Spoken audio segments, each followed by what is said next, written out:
Olá, meus amores, vamos dando aí continuidade nas nossas aulas de Direito Constitucional. Esse já é o nosso terceiro material e é interessante que você tenha o material em mãos para poder acompanhar e anotar.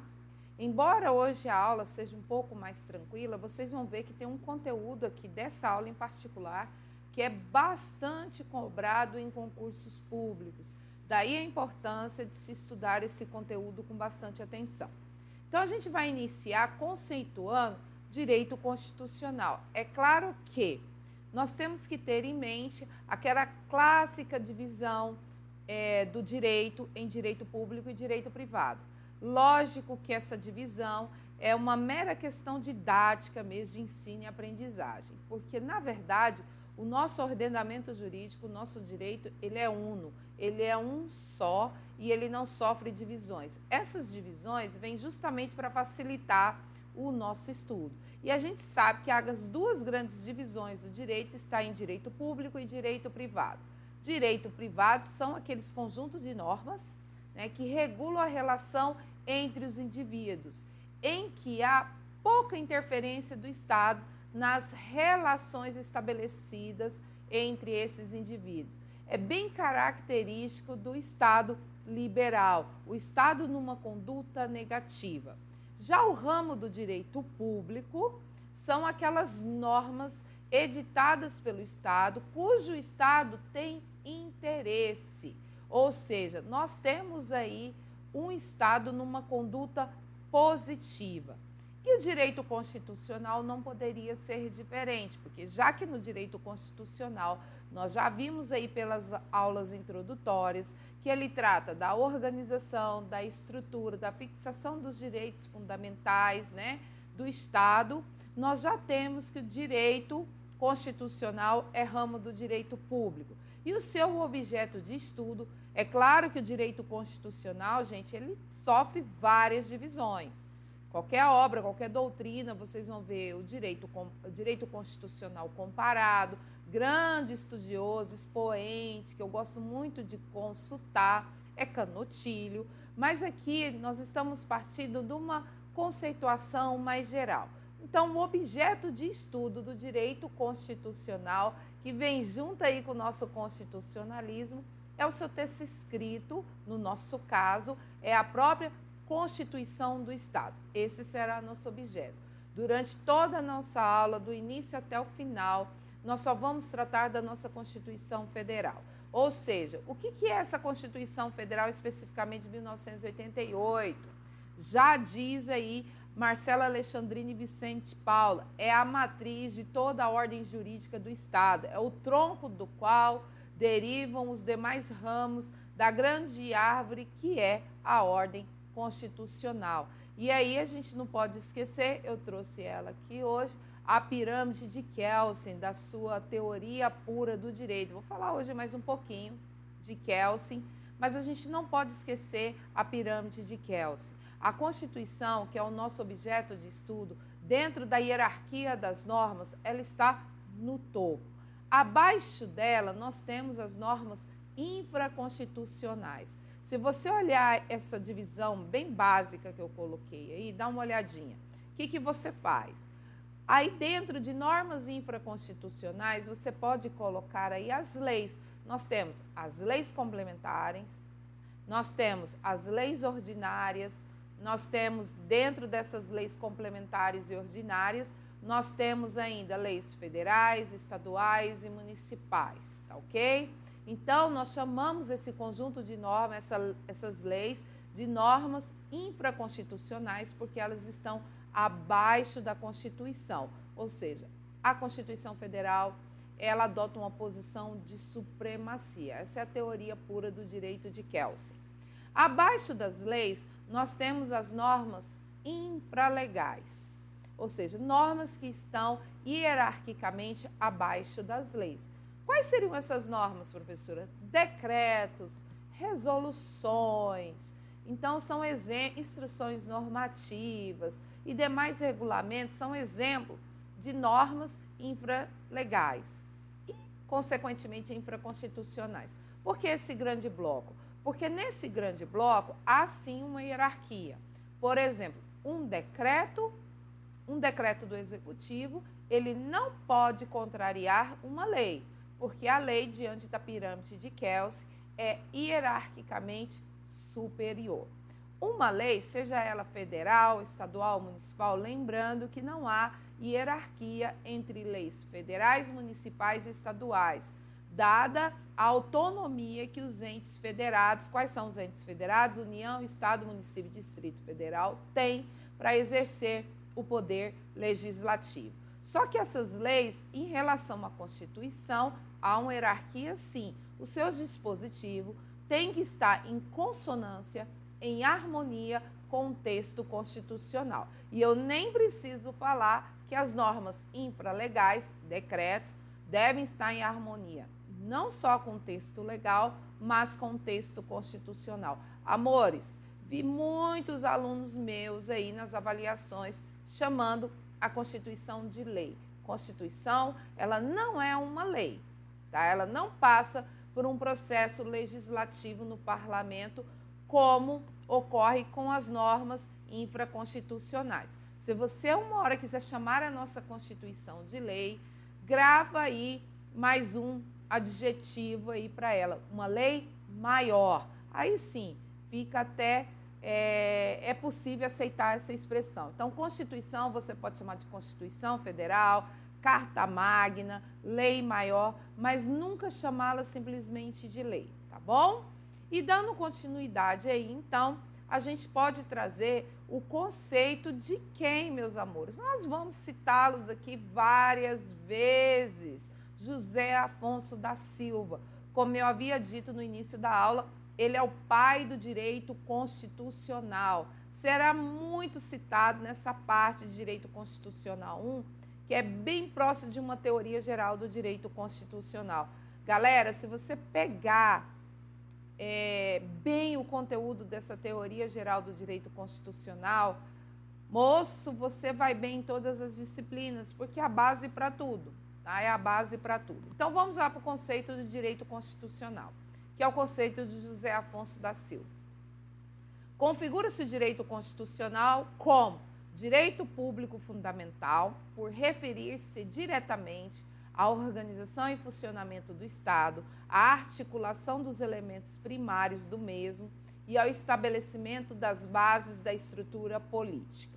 Então, o que nos chama a atenção nesse conceito? Sublinha aí, direito público fundamental. Olha só, ele não diz só que é um ramo do direito público, ele diz que é um ramo do direito público fundamental. Por quê, profa? Para ele poder enaltecer e dar um tratamento diferenciado para a Constituição, justamente pela sua supremacia, ok? O que nos chama mais atenção?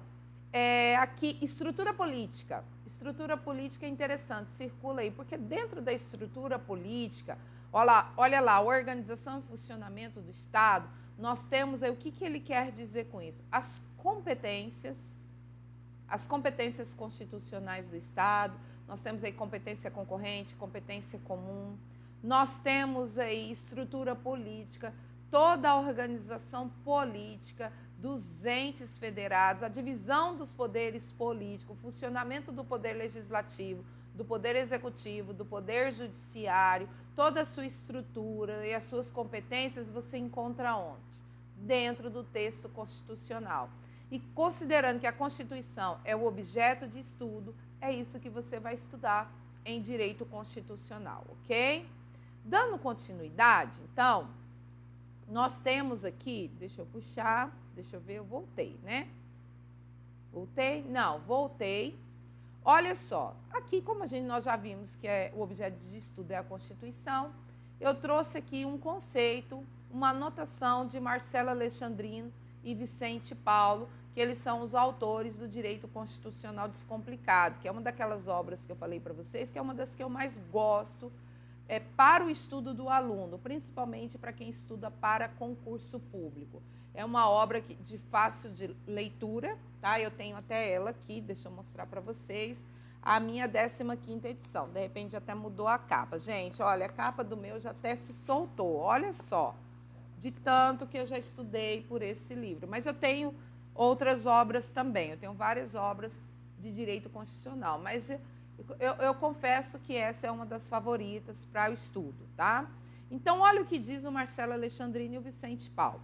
Direito constitucional estabelece a estrutura do Estado, na organização de suas instituições e órgãos, o modo de aquisição do exercício do poder, bem como a limitação desse poder, olha aí o constitucionalismo, limitação do poder do Estado, por meio especialmente da previsão dos direitos e garantias fundamentais. É na Constituição também, amores, que vocês vão encontrar os direitos fundamentais do indivíduo, seja os direitos individuais, os direitos coletivos, os direitos sociais, artigo 5º e artigo 6º da Constituição Federal. Então, aqui, já que a gente está falando de Constituição, eu trouxe um estudo de Canotilho, que Canotilho é o grande estudioso aí do direito comparado. Ele estuda várias constituições aí do mundo afora. E para ele, uma constituição ideal de um Estado, ela precisa ser escrita. Ah, professora, mas todas as constituições não são escritas? Bem, não há uma regra ou imposição de que seja escrita. Nós temos aí o sistema common law. O sistema common law que é baseado no direito nos costumes. Então, é possível a gente encontrar costumes de ordem constitucional, né? Costumes de ordem constitucional que não estejam escritos. Mas, para ele, uma constituição ideal, ela tem que ser escrita. Por quê? Dado aí os exemplos que nós temos da história dos detentores do poder não cumprirem com as suas palavras, né? Não honrar com o aspecto da informalidade. Ele diz também que uma boa Constituição ou uma Constituição ideal, ela deve trazer a previsão dos direitos fundamentais individuais. A nossa Constituição, amores, de 1988, os direitos fundamentais vêm logo ali apresentado nos primeiros dispositivos. O artigo 5º está recheado, mas isso não significa que não existam outros dispositivos na Constituição. Existem muitos dispositivos espalhados aí no texto constitucional que fala dos direitos fundamentais. Os principais estão ali. E engraçado que na Constituição de 88, eles vêm logo à frente. Na nossa Constituição anterior, de 1969, esse rol de direitos, eles vêm depois da apresentação da estrutura do Estado, lá no artigo 100 em diante.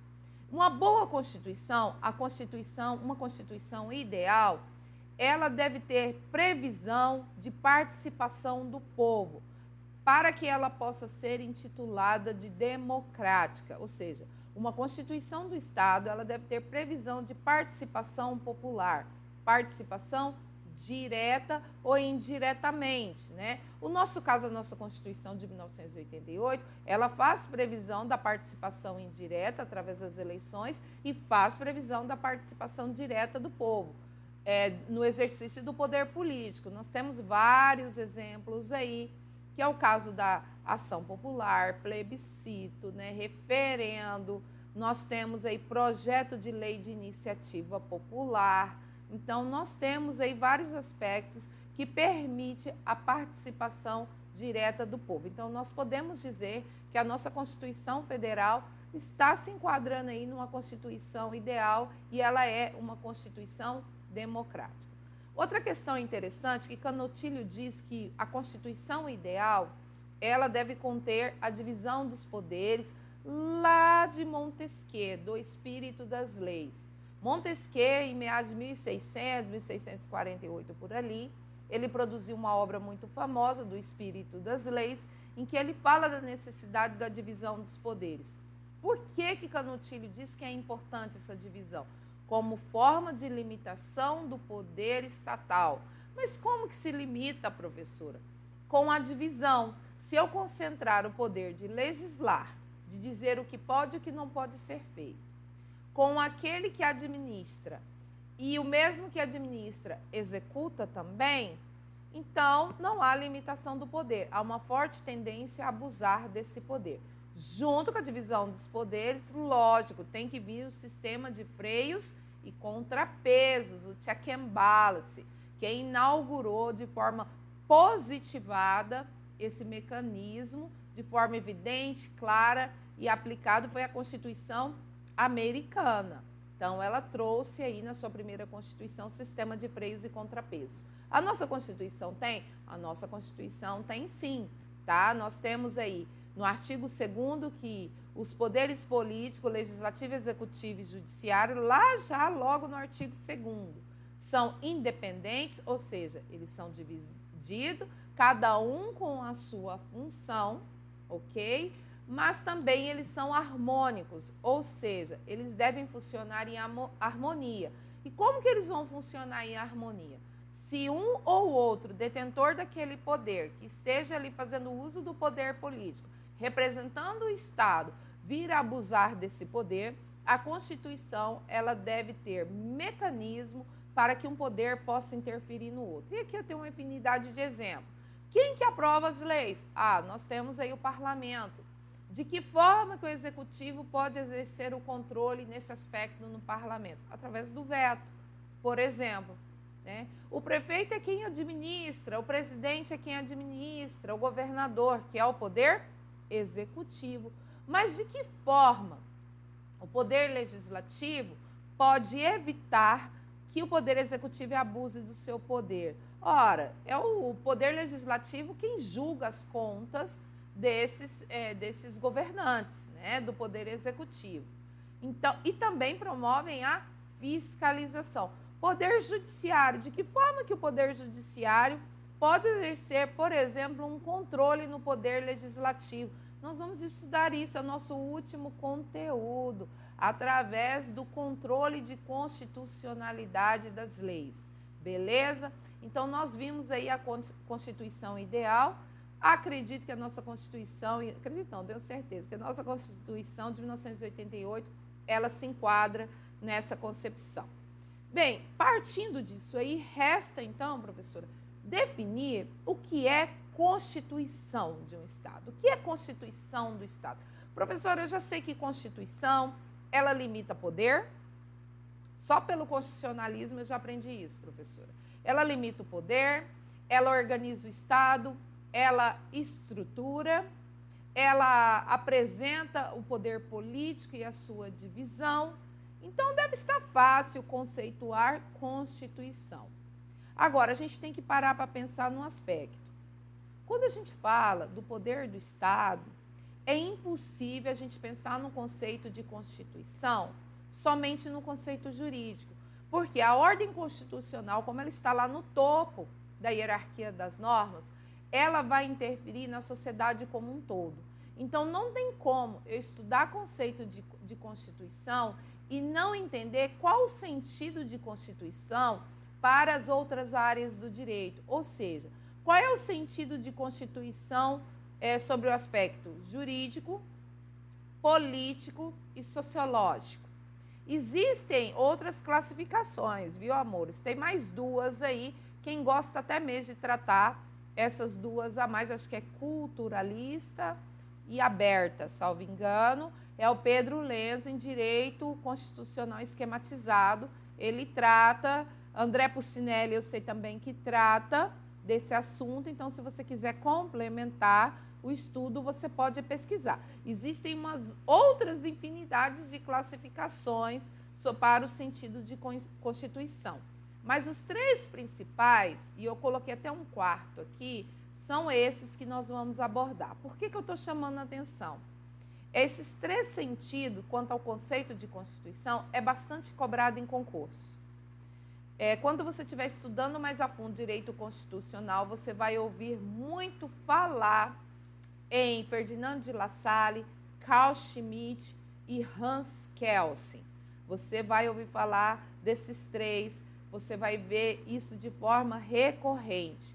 Então, de tudo que eu apresentei até agora, esses três são importantíssimos aí para o seu estudo. Só que nós já estamos com 19 minutos de aula, eu vou dar um pause e a gente retorna em seguida para dar continuidade, tá? Exatamente desse ponto.